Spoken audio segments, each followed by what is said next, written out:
everyone, welcome to Vlogtober Day 11. For this vlog, I am going to get a little bit personal for you guys because I wanted to do a video about Turner syndrome. I am a Turner syndrome girl. So first let me explain what Turner syndrome is. Turner syndrome is a genetic disorder. It happens at the very moment of conception. Basically, the baby girl goes from being absolutely perfectly normal, developing, to being menopausal by the time that she is born. The Turner's girl does not produce the estrogen needed for proper development. She will not grow very tall. She will not produce breast. She will not have her period. She will not have children. There are some physical attributes associated with Turner syndrome. Some Turner's girls will have webbing between their fingers and their toes. Luckily, I have very minimal webbing on my fingers. They also will have a shield-like chest, meaning the breasts will appear more further apart from each other. They will also have a low hairline in the back, and of course their short stature. So I got the idea for this Vlogtober from a young woman that is a friend of mine on Facebook who happens to also be a Turner syndrome young lady, and she put as her status that she could not believe the misconceptions and untruths that are out there about Turner syndrome. If you Google it, you can get some pretty scary stuff come up that is completely untrue. One being that Turner syndrome girls are mentally retarded. No, we are not. At all. Now, we may have some difficulty with math, but let's face it, that's a majority of the people in the world. The other misconception is that Turner syndrome girls are hermaphrodites. Again, no. Wrong. We are women. Full, complete women.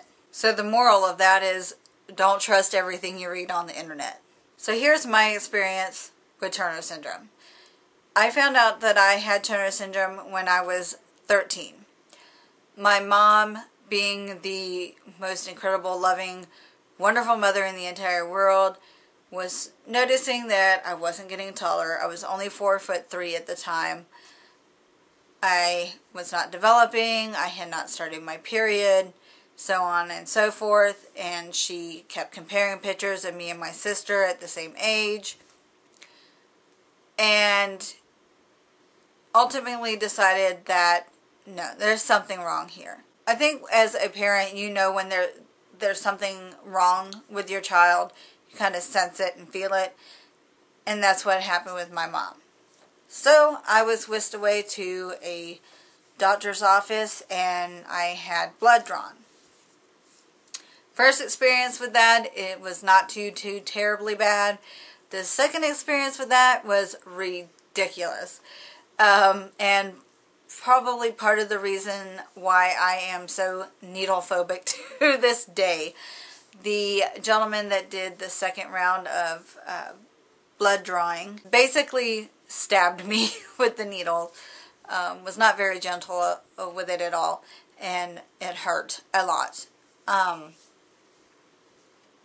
I survived it, and then we had to go to Keesler Air Force Base in Mississippi because they had a specialist there for children's genetic disorders.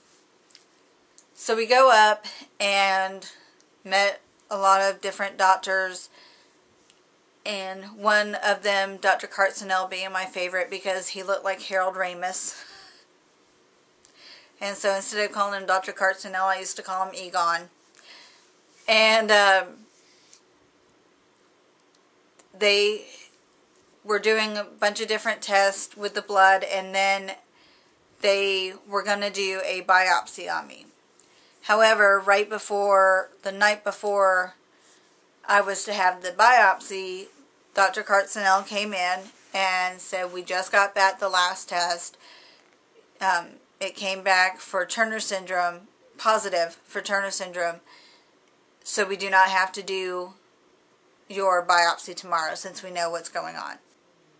So more testing was done. They did an ultrasound because sometimes with Turner syndrome girls, when the ovaries actually go from being normal to menopausal during the 9 months being in the womb, they leave behind what they call streaked gonads. So basically the ovaries don't dissolve completely like they should. These can be dangerous, and they thought they may turn cancerous over time, and they wanted to remove them. So on November 10th of 1988, I went in for surgery. They went through my belly button at first, through laparoscopy, and indeed found some streaked gonads. So I now have a nice scar on my belly from where they went in to remove those. I then met a wonderful doctor, Dr. Bomick, who was a specialist in Turner syndrome, and I actually continued seeing him probably until I was about age 18. It started out every, I think, 3 months, then it went to every 6 months, and then it was every year. He was just absolutely amazing. I went on hormone replacement therapy, which got me up to my current height of 4'9". I was able to develop a little bit. I also started having periods, and that nonsense was crazy. And I ended up stopping the hormone replacement therapy at that point. So that's my Vlogtober for day 11. I know I went through kind of quickly with it. So if you have any more questions about Turner syndrome for me, please feel free to leave them in the comment box or video response them below, and I will be more than happy to answer any questions you have for it. Or if you're a Turner's girl, hi! I love you, TS sister. Thank you guys for watching. I love you guys, and I'll see you tomorrow. Bye!